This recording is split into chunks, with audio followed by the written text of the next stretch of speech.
Hello, I'm Colleen Pearl the Cool Crone, and welcome back to my channel. Today's video is going to be the January Tarotscope for the sign of Scorpio. Okay, Scorpio, I'm using one of my brand new decks, and it's a great deck. It's the Hermetic Tarot, and these are the backs of the cards. They're all in black and white, and so is my tablecloth, so I hope this isn't difficult for you to see. I'll hold each one of the cards up as I go. This is weeks 1, 2, 3, and 4. Each column is a week. These are the oracle cards, and when I picked out one of the oracle cards, 2 came out together, so you'll get actually 3 oracle cards. And let's get on with the reading. Okay, so we start with the Ace of Pentacles, which in this deck has a subtitle of Lord of the Root of the Powers of Earth. And this is a card that shows that you will have great wealth and attainment in the month of January. It's a card that shows that you have a lot of power, that you're starting something that is going to be quite significant for you. You're going to strive for perfection. Again, your power is going to increase. You will have great gains in this first week of January. It will be based on labor of some kind, so your hard work or perhaps others, and it will bring you some wealth. So it's a great way to start the month, Scorpio. And then we have the Four of Cups, and the subtitle for this card is Lord of Blended Pleasure. And let's look at this one. So the Four of Cups says that you will be getting success or pleasure, but it will be short-lived. And you're going to take the good with the bad.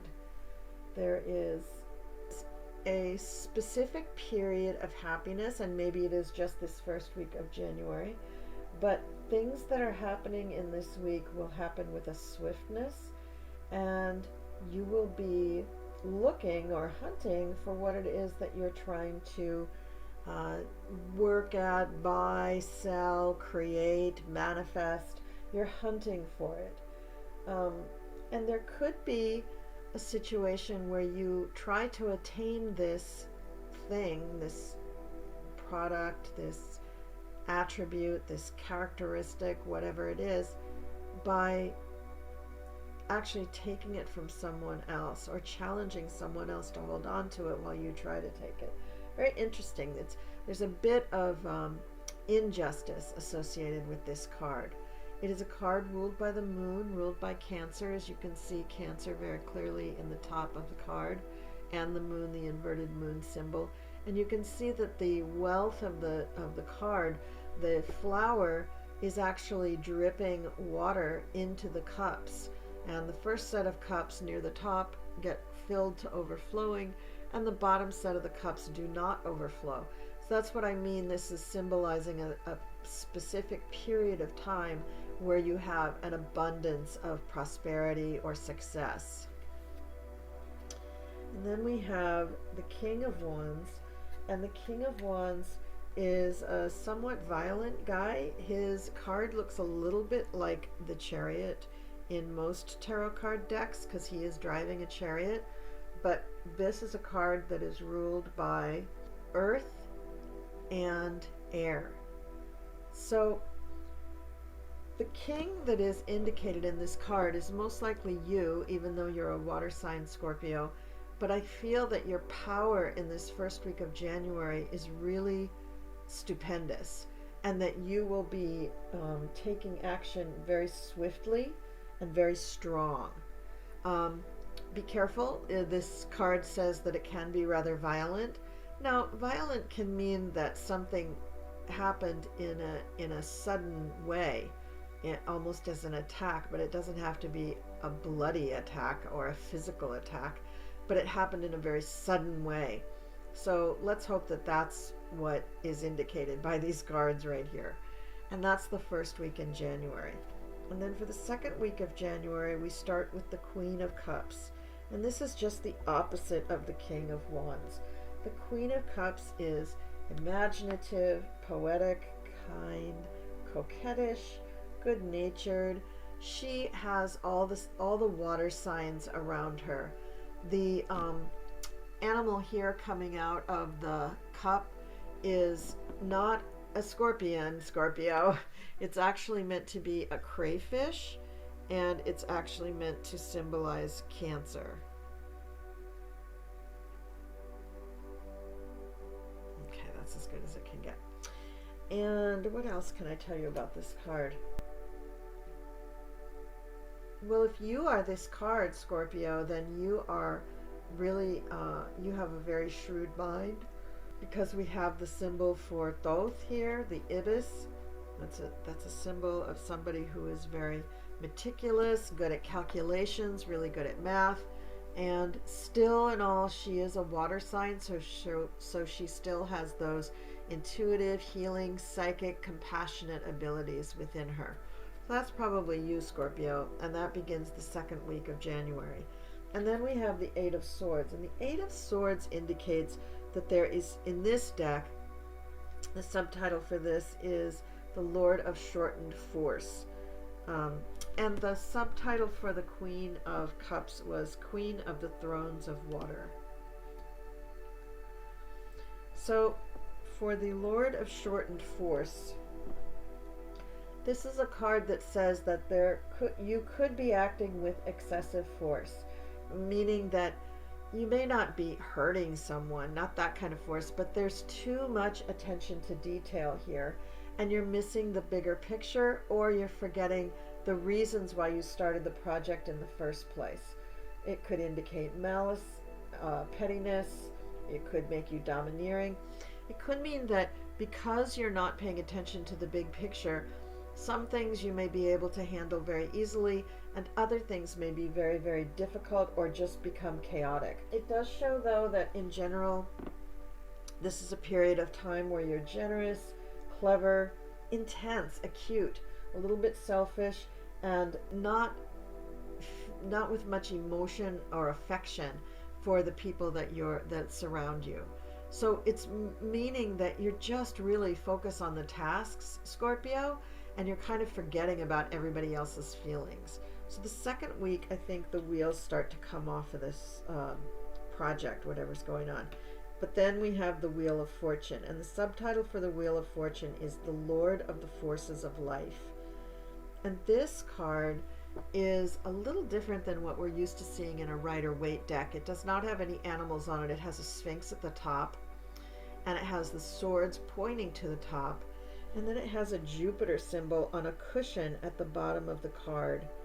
And the symbols that sort of look like Greek keys at the bottom of the card here, these are actually, this one's inverted, but these are actually another way of symbolizing the planet Pluto.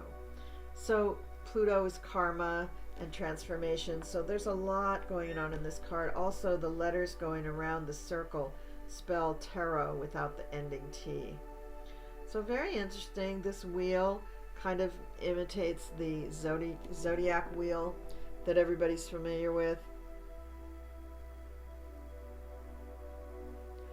And then what I want to tell you about this is that basically this means good luck and good fortune, and that things are going to be good, positive, happy.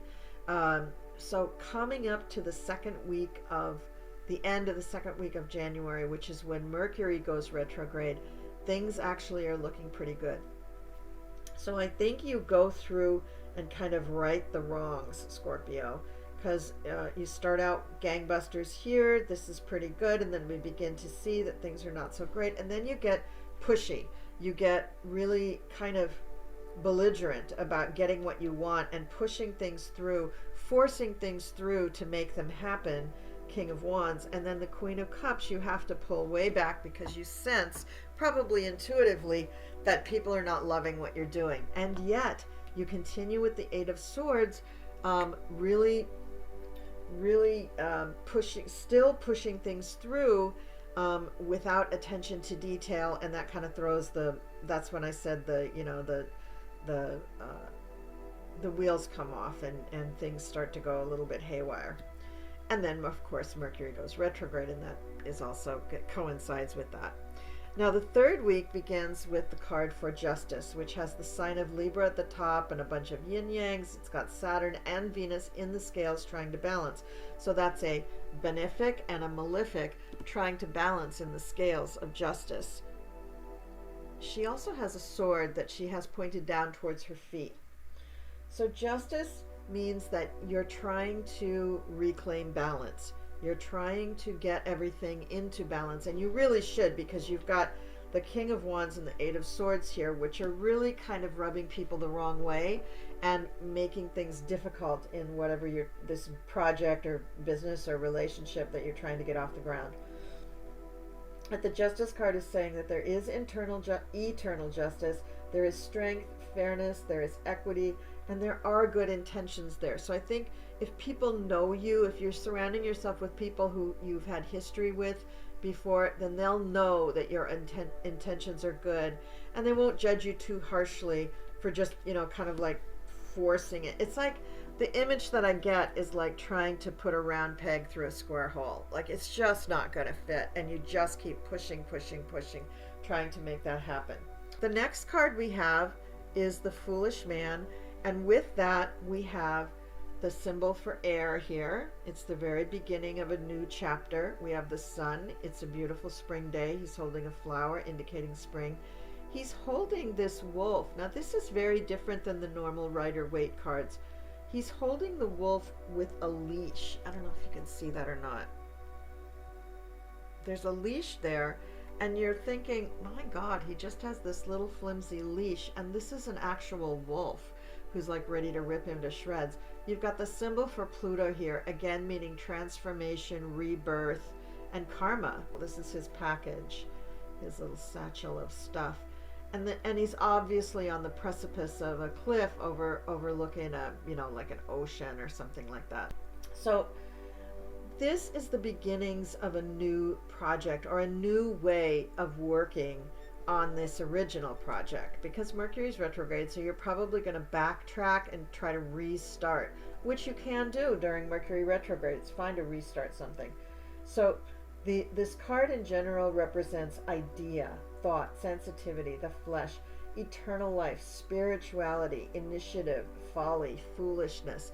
So you may feel like a little bit of a fool, but in this instance, it might be good to admit that that's the way you're feeling, Scorpio, because you have been kind of badgering people with this stuff. You've really been kind of pushing too hard and kind of turning people off. So it might be really, really good to show your humility with people around you and get back in their good graces.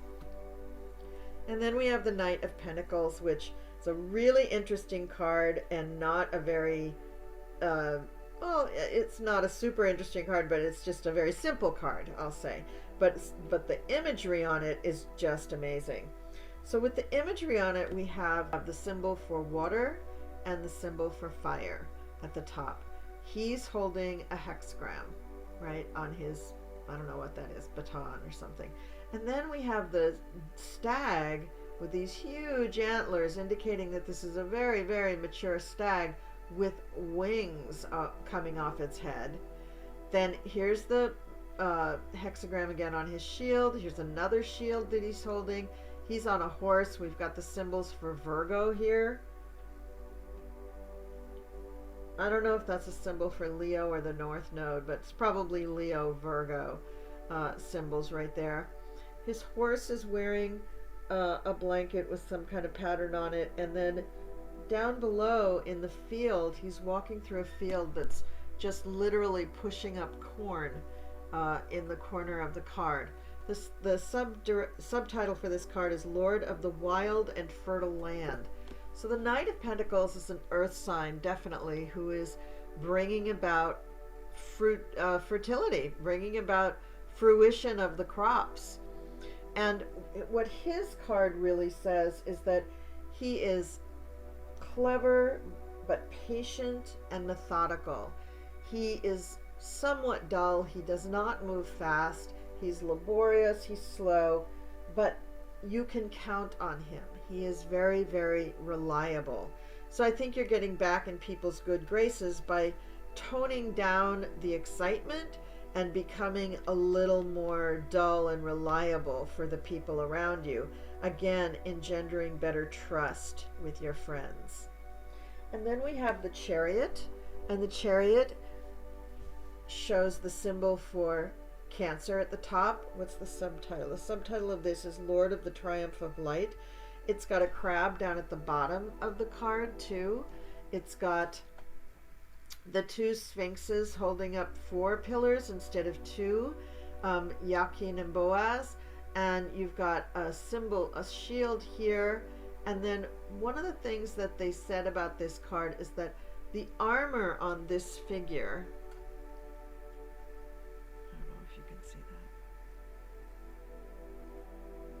the armor on this figure mimics a crab shell, and that's why they drew it that way. So the Chariot shows that you're going to be triumphant. You're going to bring the project back from the dead. You're going to persevere. You're going to have success. But again, the success may be temporary. And remember, at the very beginning of the reading in the first week, you had a period of finite happiness, happiness that was, and success that was only lasting a particular period of time. So again, this is repeated in the last week, which I don't know if that means anything to you, Scorpio. Maybe this is a project that does just take place in a specific period of time, and so maybe that's good. I don't know. This is a general reading, so it's a little hard for me to tell what that would mean. And then we have the 6 of Pentacles, which is another success card. It means that you gain, the subtitle is Lord of Material Success. And we've got success, power, influence, rank, and nobility. We've got some status here with this one. It says that you would rule over people, you'd be very fortunate and successful, although just and liberal.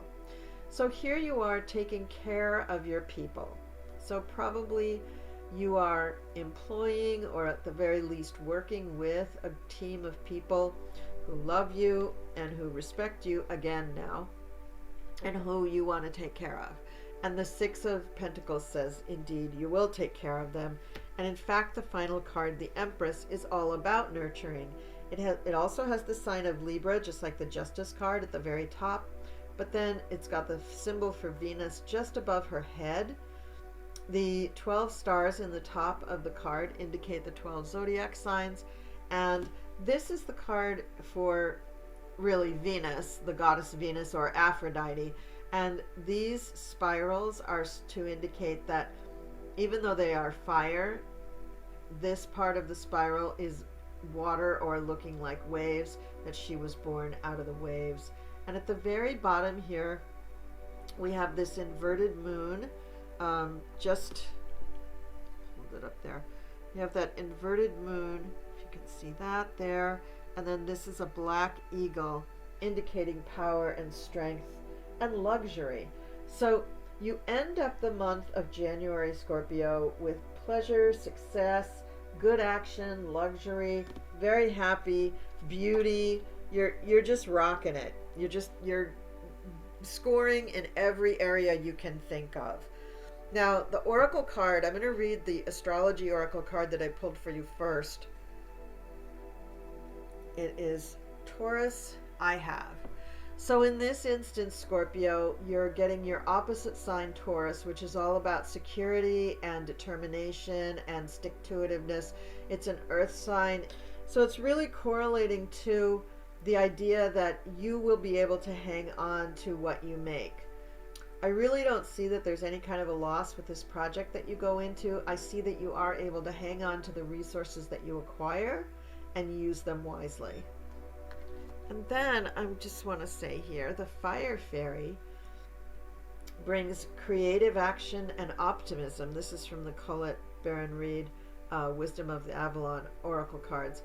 And the Fire Fairy is here to remind you to communicate effectively using your creativity. So use your creativity to think of new ways of communicating with people. And you actually got a second card, which goes along very nicely with it, which is just outright communication. So between these two cards, it's saying, how are you communicating? Are you thinking about the ways that you're communicating with people? Is it only speech? Is it in text messages? Are you speaking to people with the way you dress, the way you wear your hair, the color arrangements? If you're putting out any kind of advertising, marketing, videos, television, whatever, ads, in all of those media, you're probably using a particular set of colors, fonts, the way you're putting things out. That's all communication. So think about the way you're communicating, use your creativity, and bring that up to another level. That will really help things a great deal. So Scorpio, this is what I have for you for the January Tarotscope. Thank you so much for watching the video all the way to the end. I love, love, love communicating with you, my subscribers. I'm so grateful for all of you. Please think very seriously about getting an astrological reading for the year of 2022, either with me or somebody else, because it is really an amazing year astrologically, and I think everybody needs a good reading. My information is down in the description box below. However, if you already have an astrologer, you can just go to them. But I really think it's a good idea for everyone to get one in 2022. Thank you so much. I really appreciate you watching my videos and giving me feedback. And in the meantime, have a great January 2022. Happy New Year, and I will see you next time.